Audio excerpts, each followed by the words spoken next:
नबका बरिस के पहले दिन भोज कर भैरो मीता बन भोज कर भैरो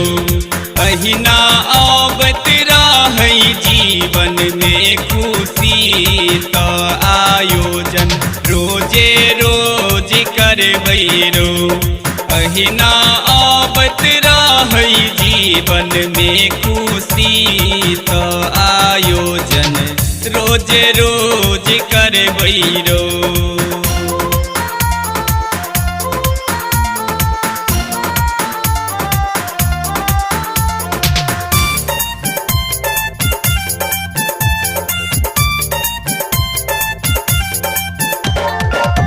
बितले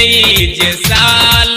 करो मानै छी आभार मीतारो मानै छी आभार मीतारो छेलै जातक रस्ता भ गेल टेढ़ की ओकरो आब शोध कर भैरो अहिना आवत रहे जीवन में खुशी तो आयोजन रोज रोज कर भैरो।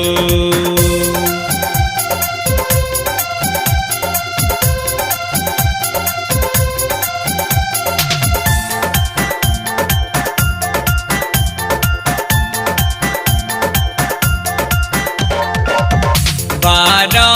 महीना बनलै 12टा विचार मीतारो 12टा विचार मीतारो साल नया छै रहते नया उमंग आ सबटा